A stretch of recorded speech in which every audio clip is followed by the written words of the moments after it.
నమస్కారం అండి. ఈరోజు మంచి ప్రభుత్వం మన కూటమి ప్రభుత్వం. ఈరోజు మన జ్యోతుల నవీన్ గారిని రెండోసారి కాకినాడ జిల్లా అధ్యక్షులుగా నియమించడం జరిగింది.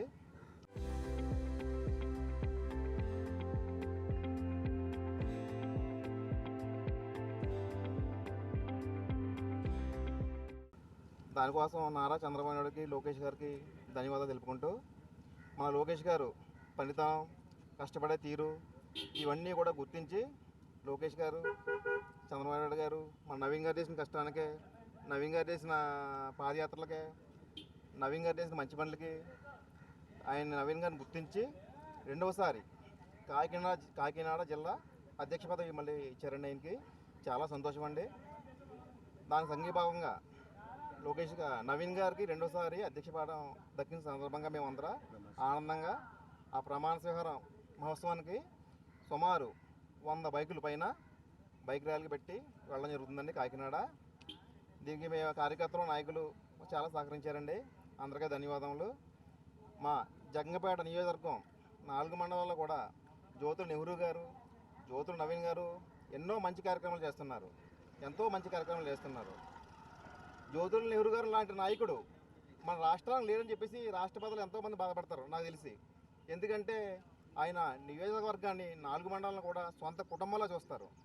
జ్యోతుల నవీన్ గారు అయితేనేమి, నెహ్రూ గారు అయితేనేమి 4 మండలాలను కూడా సొంత నియోజకవర్గంలో చూస్తారు, సొంత కుటుంబంలో చూస్తారు. ఈరోజు నవీన్ గారు పెళ్లి కానుక పెట్టినది అది మామూలు విషయం కాదండి. అది ఒక ప్రభుత్వం చేసే కార్యక్రమం. పెళ్లి కానుక అనేది ఒక ప్రభుత్వం చేసే కార్యక్రమం. అటువంటిది సొంత నిధులతో జ్యోతుల నెహ్రూ ఫౌండేషన్ ద్వారా జ్యోతుల నెహ్రూ గారి ఫ్యామిలీ ప్రతి పేదంటి ఆడపిల్లకి 20,000 రూపాయలు పెళ్లికి ఇస్తున్నారండి. అది మామూలు విషయం కాదండి. అది మేమే ఆశ్చర్యపోతున్నాం ఎలాగిస్తున్నారని చెప్పేసి. ప్రభుత్వమే ఒక్కొక్కసారి నిధులు లేక కొన్ని కార్యక్రమాలు ఆపేస్తుంది. అటువంటిది పాపం ఆయన ఎంతో మంచి మనసుతో జ్యోతుల నవీన్ గారు, జ్యోతుల నెహ్రూ గారు కుటుంబం సొంత నిధులతో ఈ కార్యక్రమం చేస్తున్నారంటే మామూలు విషయం కాదండి.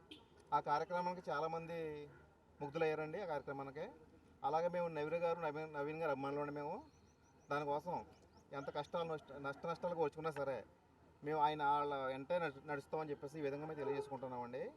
జై చంద్రబాబు, జై లోకేష్. జ్యోతుల నెహ్రూ గారు చరిత్ర సృష్టించినోడు ఇప్పుడు ఆ చరిత్రని తిరగరాయబోతున్నాడు. అబద్ధాల గోడల్ని బద్దలు కొట్టి నిజాలను రాగా మీ ముందుంచబోతున్నాడు. నిజమైన వార్తల కోసం వెంటనే డౌన్లోడ్ చేసుకోండి రా యాప్ని.